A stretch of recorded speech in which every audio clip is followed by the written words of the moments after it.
Hey guys, welcome back to some more AFK Arena. Today we're over on the test server and we're going to be testing out the new trial champion. So I want to go through here, see exactly what he does. Now, a lot of players little disappointed that it's another Celestial or a Hippo hero, but overall I want to see. Now this one seems ultra unique just based on the chess factor, where the pieces are going to be, which ones are going to be the pawns. So I want to run through here and see exactly how this works and how it looks, because he offers a lot of different buffs. He offers a lot of different things depending on the placement of him and depending on the placement of your other heroes within here. So let's hop in, let's get this up to 360. And I want to show you kind of what we're talking about and how this hero is working.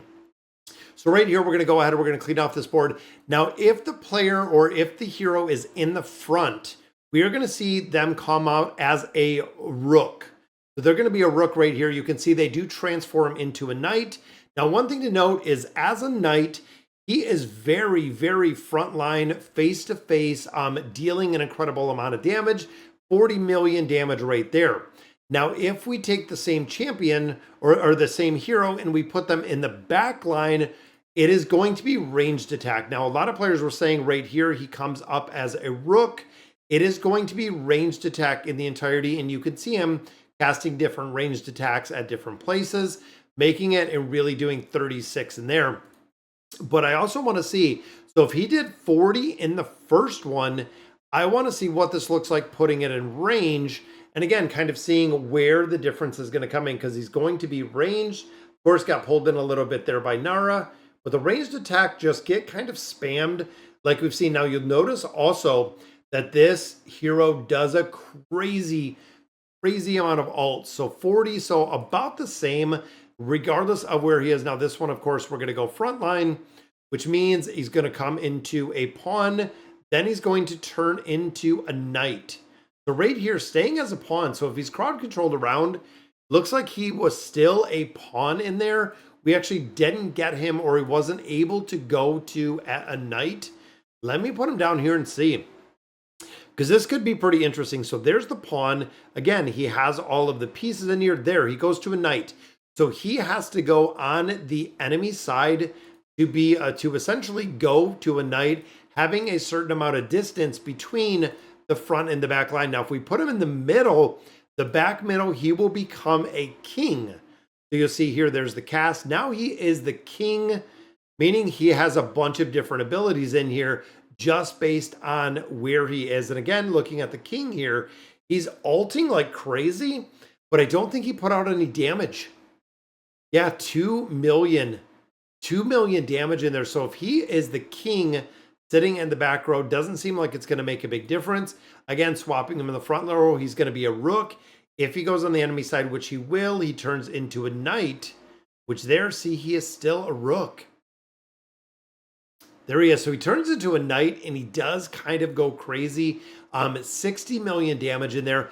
Now I want to look at the skills and abilities, because I have to wrap my head around how exactly he works. So when he starts, does the ultimate without, and when he does this, this is what defines the chess pieces. So heroes in the front line and the center back line and the side become as pawns, kings, and rooks respectively. Chess pieces effect do not disappear when he dies, so those are up the entire time. Now, when we start looking at the pawn, front lines are pawns, which we know we just seen. Attack and defense are reduced if a pawn reaches the enemy back line, transforms into a Knight, which has increased attack and defense of, I believe it was like 80%. So you have to get your pawns to the back line of the enemy side, which is going to be huge with this one. Now, this is the royal protection. So this is the king. Now, when he transfers into the king, 65% less damage and health loss. When a king dies, they inflict AoE.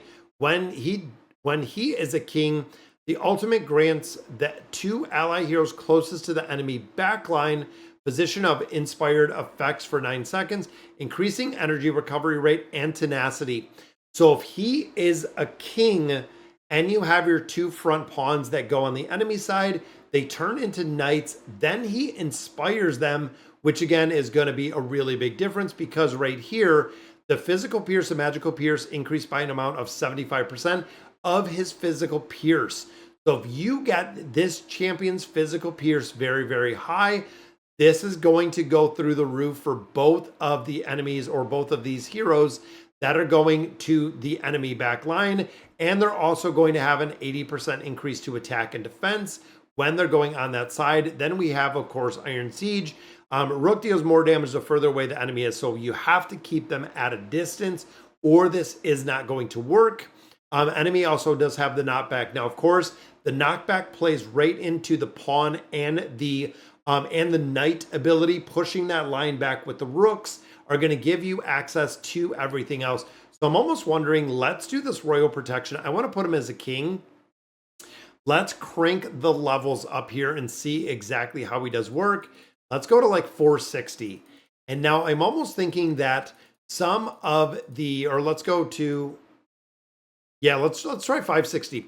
So I'm thinking that if we're putting him backline, he's going to be the king, which means these two front line are going to be very, very strong. I don't know exactly what this is going to look like, but looking and thinking of the back line on some of these support heroes that we do have, putting them in this back line is going to make a really big difference because of the damage amplification factor. And it's also going to turn both of them into rooks. So looking right here, we have the rooks on both sides. We do have the knights and everybody else. And there is the king that is going to really amplify the damage of this entire team. And that's where I'm kind of wondering, what does the damage amplification look like? And then, of course, there's Envy. Goes crazy. But even then, getting to the other side. So now they are knights. So once they go to the enemy side, yeah, 268, 72 right there. That's, again, kind of where I'm questioning. So if we're running him frontline, we're going to have to keep him alive through the front line. I feel like let's stack in a few of our support heroes. You know what? Let's put Lucila in there as well. Let's throw Liberta in here as well. I want to see kind of where the damage is. Now, remember, he has to go on the enemy side. That is imperative that he goes. There he goes. So he's on the enemy side, turns into a knight. Then he just goes crazy with the damage in a very, very quick amount. Yeah, 272 million.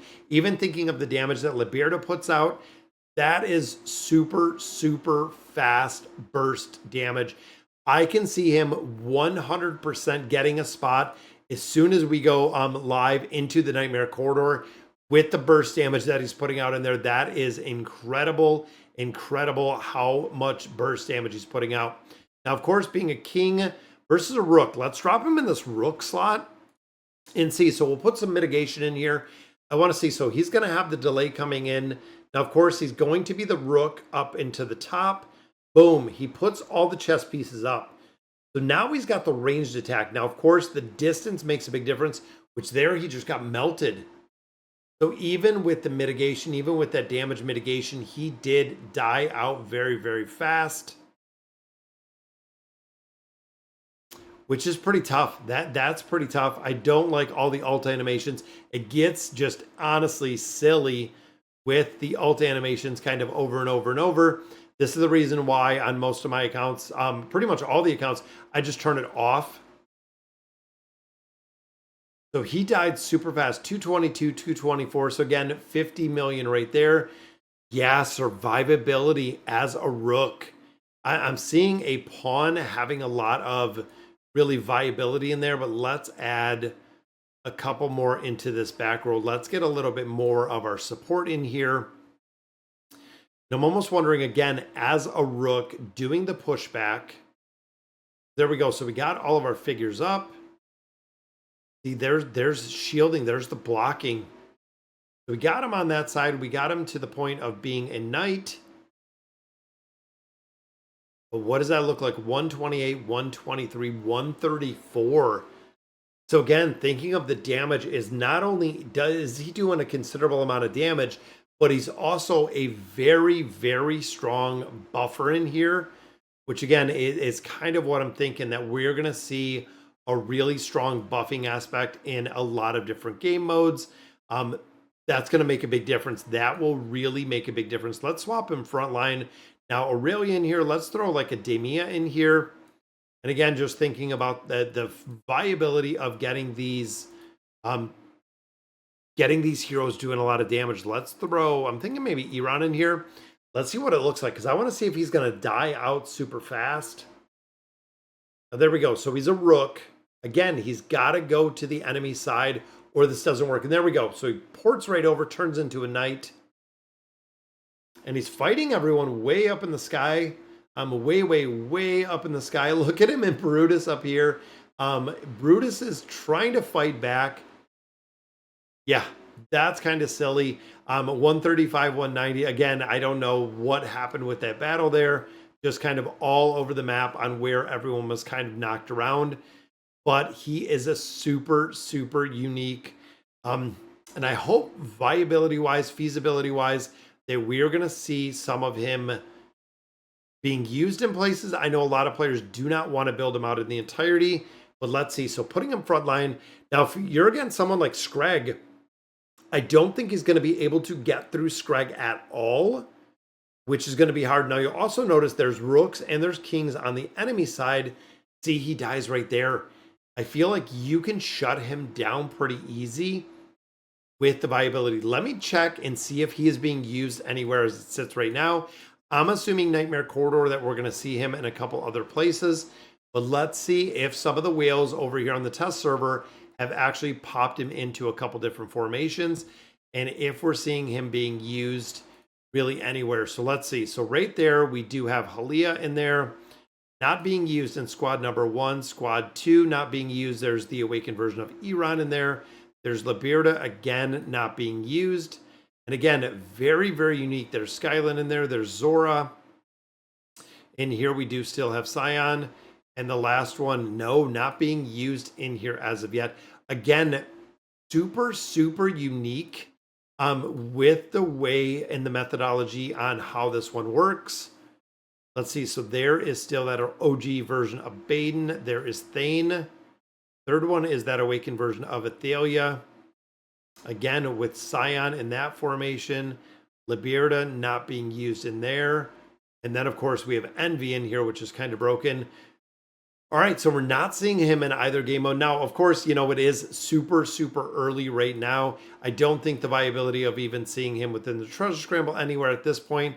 Again, with him just being released literally a very, very short amount of time. Might just be too early to get him in there, but super unique, super odd build, I guess. Because as he's coming in as an agility, as he's coming in as a ranger, he's a buffer and he's a very strong, very, very strong support classification. So I feel like he's going to have a lot more of the buffing and the support. And then even thinking signature item, we have Physical Pierce, which of course is straight into amplifying the damage of everyone else within the formations. We have Dodge, but there's no third one in here, which again is kind of interesting to see. But powering this up is going to make a big difference. When an ally pawn transforms into a knight, all other allied heroes gain the inspired effect. If a hero is already inspired, the duration goes up. Now we know the inspired effect is huge right here to go ahead and amplify the damage. So I feel like we're going to see him in places. It might just be too early at this point. But all right, guys, so that is going to do it for today's video. Let me know in the comments what you guys think about the new hero. And as always, thank you guys for watching.